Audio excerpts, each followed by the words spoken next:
Next, we turn to South Korea, and I'm delighted to introduce you Ji-won Choi from our Korea office.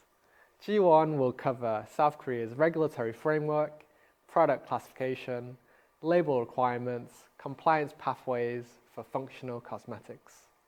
She's a regulatory expert with extensive experience in functional cosmetic evaluation, labeling reviews, and product registration, helping many brands navigate the Korean market with confidence. Please join me welcoming Ms. Ji-won Choi. Ji-won, the floor is yours. My name is Ji-won Choi, and I'm in charge of Korean cosmetics at the Korea branch of Reach 24-Hour Consulting Group. Today, I'd like to walk you through the regulatory framework and key requirements for cosmetics in Korea. Here is today's agenda. First, I will briefly introduce the regulatory framework for cosmetics in Korea. Next, we will look at the differences between cosmetics, quasi-drugs, and pharmaceuticals under Korean law. Then, I will explain what functional cosmetics are and walk you through the processes required for their registration. After that, we will go over the mandatory labeling requirements under the Korean Cosmetics Act, followed by the latest regulatory updates. Let's begin with the regulatory framework for cosmetics in Korea. First, let me explain the legal basis for the Korean cosmetic regulation. Korean cosmetics are supervised and managed by a public authority, which is the Ministry of Food and Drug Safety, also known as MFDS. And Korea's cosmetic industry is mainly regulated by the Cosmetics Act. First, the Cosmetics Act defines the scope, responsibilities, and definition of cosmetics, and it provides the basic framework to guarantee consumer health and safety. All companies that manufacture, import, or distribute cosmetics in Korea must comply with this law. Next, the Enforcement Decree of the Cosmetics Act provides more detailed regulations for implementing the Cosmetics Act. The enforcement role of the Cosmetics Act further details specific procedures and requirements, such as RP registration and labeling standards. Finally, notifications are official documents issued by the Korean government on particular matters or procedures, and it presents more new standards related to cosmetics. Each of these elements plays a crucial role in ensuring the safety and quality of cosmetics. Next, let's look at the legal basis for the cosmetic ingredients in Korea. Korea follows a negative list system for cosmetic ingredients, which specifies prohibited and restricted ingredients. Ingredients that are not listed as prohibited or restricted can be freely used under the responsibility of the company. However, certain categories like UV filters, preservatives, and colorants are exceptions. Only the UV filters, preservatives, and colorants listed in the Korean regulations are allowed to be used. Next is product classification. Let's take a look at the differences between cosmetics, quasi-drugs, and pharmaceuticals as defined under Korean law. According to the Cosmetics Act, a cosmetic is defined as any item intended to be used by means of spreading, rubbing, spraying on, or otherwise applied to the human body for cleansing, beautifying, promoting attractiveness, or brightening the appearance, or maintaining or improving the health of skin and hair, which have light effects on the human body. On the right-hand side, you can see the table listing categories of general cosmetics. This includes bath products, body cleansing products, and eye makeup products, among others. Please also note that depilatories are classified as cosmetics under Korean regulations. Here are some examples of products classified as cosmetics. Liquid soap falls under the category of body cleansing cosmetics, and both shampoo and deodorant are also considered cosmetics. Black hair powder, hair removal wax, and solid soap were not originally classified as cosmetics, but they have been reclassified as cosmetics since 2019. Quasi-drugs are also regulated by the MFDS, and the products in the slide fall under this category. First, certain textile or rubber products intended for the prevention or treatment of disease, such as sanitary pads and tampons, are classified as quasi-drugs. In addition, products with disinfecting effects, such as toothpaste and hand sanitizers, are also considered quasi-drugs. Pharmaceuticals refer to products used for diagnosis, treatment, relief, or prevention of diseases. And any product intended for these purposes cannot be classified as a cosmetic. Also, in Korea, leave-on products formulated to treat or relieve acne are classified as pharmaceuticals, not cosmetics. In Korea, there is a distinct category called functional cosmetics, which is separate from general cosmetics. Products that perform specific functions defined under the Cosmetics Act are classified as functional cosmetics. Functional cosmetics are categorized into 10 types by law. The types related to the skin include products aiding in skin whitening, products aiding in wrinkle improvement, products aiding in tanning skin gently or protecting skin from UV rays, aiding in alleviating acne breakouts, products aiding in alleviating dryness caused by atopic-prone skin, and products aiding in thinning red lines caused by stretch marks.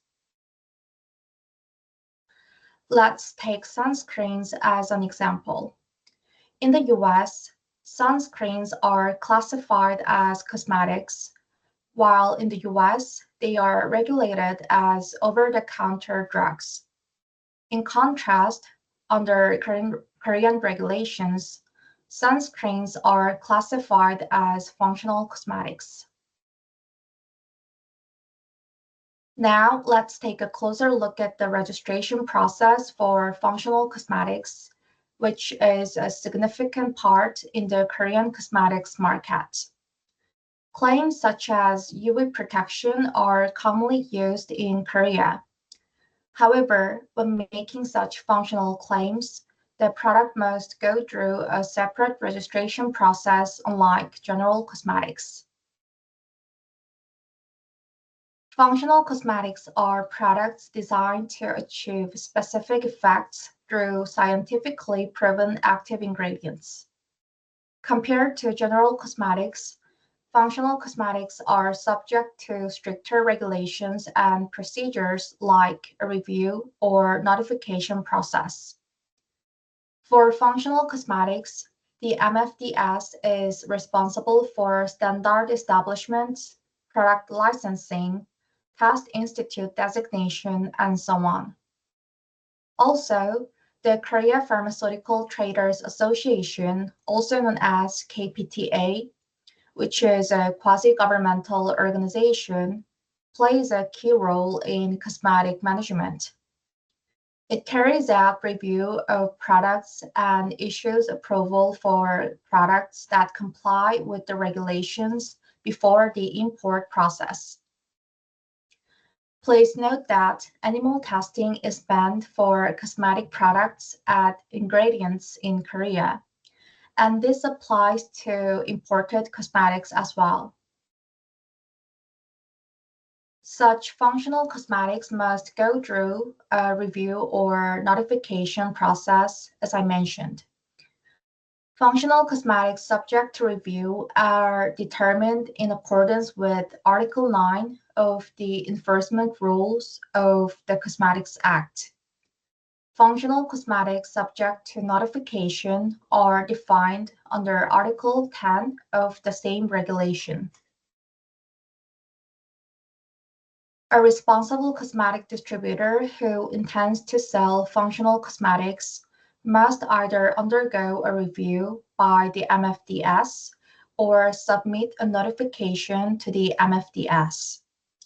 If the standards and test methods of a product is not listed in the Korean Functional Cosmetics Codex, also known as KFCC, the product should be reviewed by the MFDS. Only when the product is confirmed to be safe can it be imported and sold as a functional cosmetic in Korea. Therefore, sunscreens imported into Korea for the first time are normally subject to review. If the requirements for exemption from review are met, you can notify your products as a functional cosmetic, which is much simpler. To undergo a review of functional cosmetics, a company needs to submit the required documents to the NIFDS either offline or online.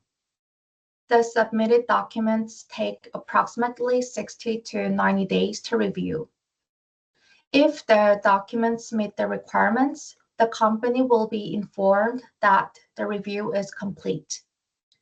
If the documents do not meet the criteria, a supplementary procedure needs to be undertaken. The initial supplementary period is 30 days. If an extension is needed, the company can request up to 2 extensions during the first supplementary period. The second supplementary period, including the final notice, is 10 days, and extensions are not allowed during this time. Let me explain the documents that need to be prepared for the review of functional cosmetics. When applying for a review, you should attach documents that can prove the product's safety and efficacy. The required documents for review include data concerning the origin and the details about development, data concerning the safety, including toxicity test data and skin irritation test data, data concerning the efficacy or function. If the product is a sunscreen, supporting data for setting SPF, water-resistant SPF, and PA. Lastly, data on standards and test methods, including samples. However, if the product contains functional ingredients and meets the specific concentration as outlined in the regulation under review of functional cosmetics, the submission of safety and efficacy data can be exempted, corresponding to the gray section in the slide. Next is the notification process for functional cosmetics. If the standards and test methods of a product is listed in the KFCC, the product is exempted from the review process. A company can submit a report online through the NIFDS website. If the reported product information meets the requirements, the NIFDS will record the report and product information in the registry. Once it is done, the status will be shown as accepted, and the relevant product information will become available on the NIFDS website. If the submitted product is found unqualified, the NIFDS will request the applicant to withdraw the application to resubmit it. The notification becomes effective upon submission, and it can be printed at the stages of both the application completed and accepted. However, product information will only be published on the website after confirmation by the NIFDS. I have explained the processes for registering functional cosmetics. Next is the mandatory labeling requirements for cosmetics. Labeling and advertising are also regulated by the Cosmetics Act, the enforcement rules of the Cosmetics Act, and the MFDS notification. You can see the provisions related to labeling and advertising in each legal framework. These are the basic labeling requirements in Korea. First, mandatory information should be displayed in a more prominent location than other texts or statements. Labels must be written in Korean, and all mandatory labeling requirements such as product name, manufacturer's name, and address must be displayed in Korean. Certain expressions are prohibited, and I will explain this part again later. Chinese characters or foreign languages may be written together. When listing cosmetic ingredients in a label, standardized names registered in the KCID must be used. If the label of your product includes efficacy claims, supporting data such as human application test data is required. Let me outline the mandatory information that must be included on the primary or secondary packaging of cosmetics. Mandatory information includes product name, name and address of the manufacturer and responsible distributor, ingredient list, content volume or net weight, batch number, shelf life, price, and precautions. Others required by the enforcement rule must also be included, and I will explain this part in the next slide. For functional cosmetics, the words or symbol indicating functional cosmetics must be included. The mark shown in the bottom right is the symbol for functional cosmetics.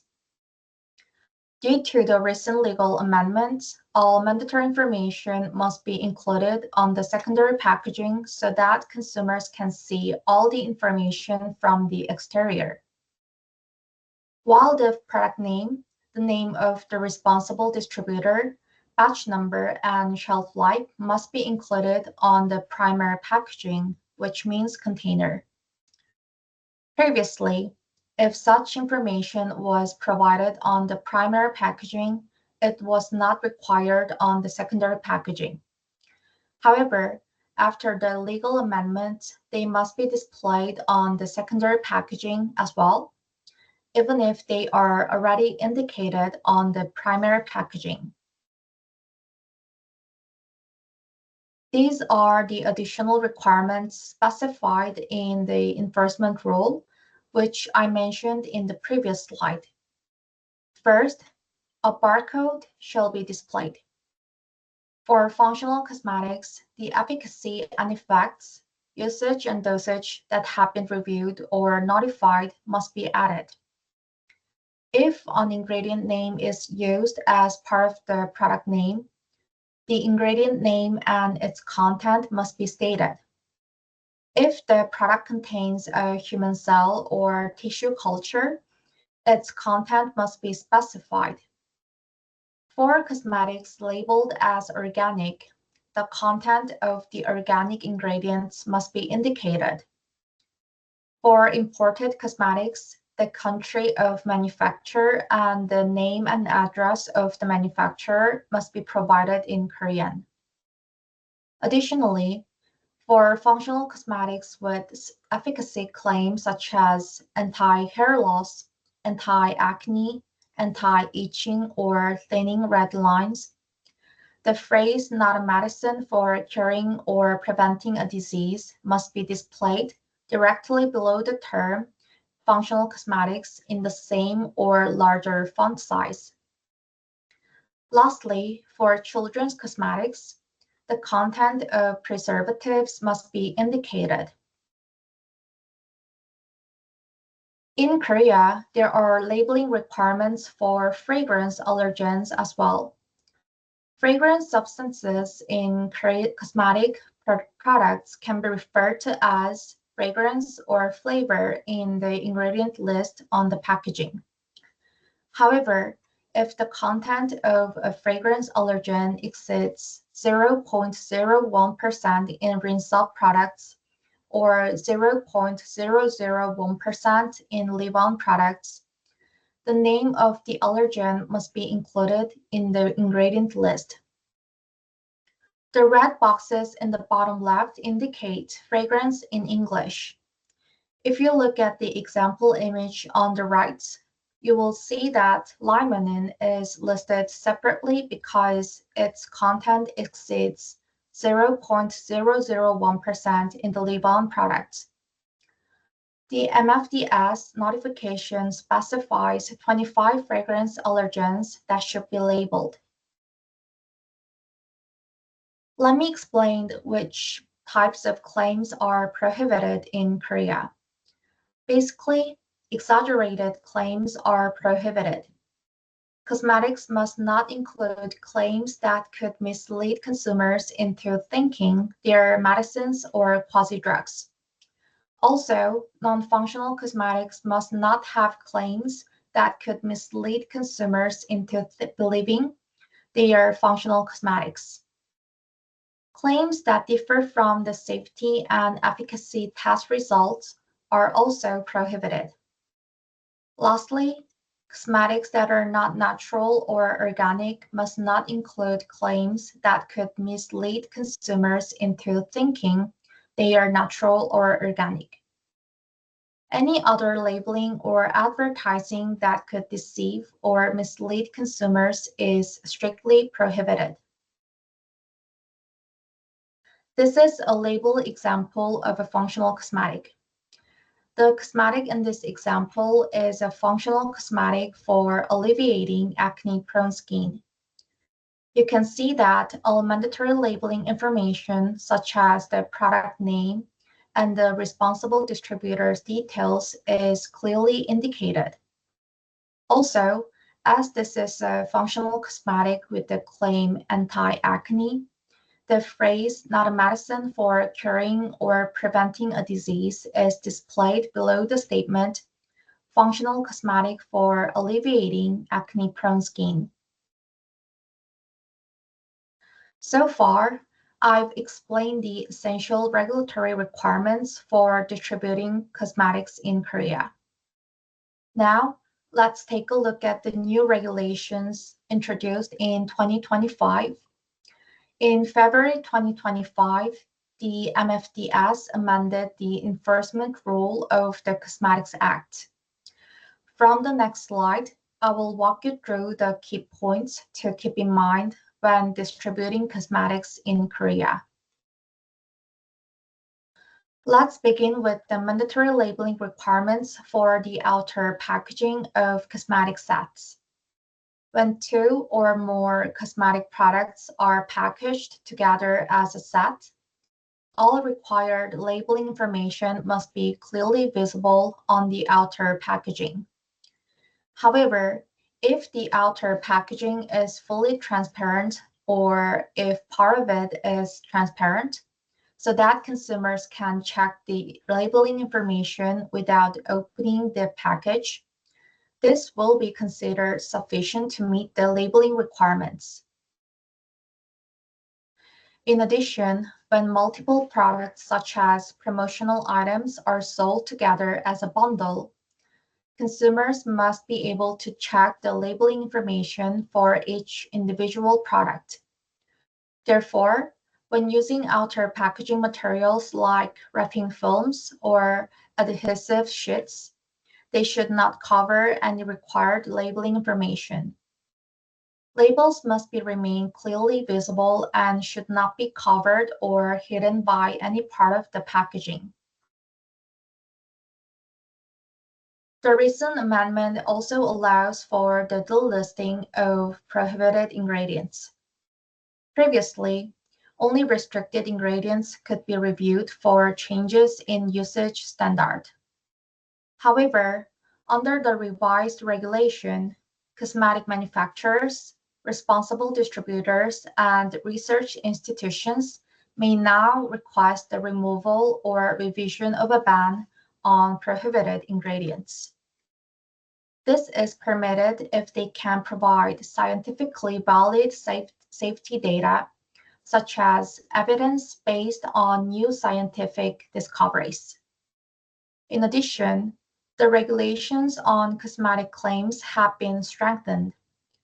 Claims that imply injection into the human body, intravaginal application, or application on wounds are now explicitly prohibited as they exceed the scope of cosmetics. Lastly, I'd like to introduce the upcoming cosmetic safety assessment system in Korea. Currently, there is no mandatory safety assessment system in place for cosmetics in Korea. However, in line with global regulatory trends, Korea is preparing to implement such a system. According to the roadmap announced by the MFDS, the cosmetic safety assessment will be introduced in phases starting in 2028 based on company size and product type. By 2031, the system will be fully expanded to cover all companies and product categories. Therefore, it is strongly recommended to start preparing in advance. That concludes today's overview of the Korea cosmetic regulations. At Reach 24-Hour Consulting Group Korea, we offer a wide range of regulatory services, including cosmetics, chemicals, and industry newsletters.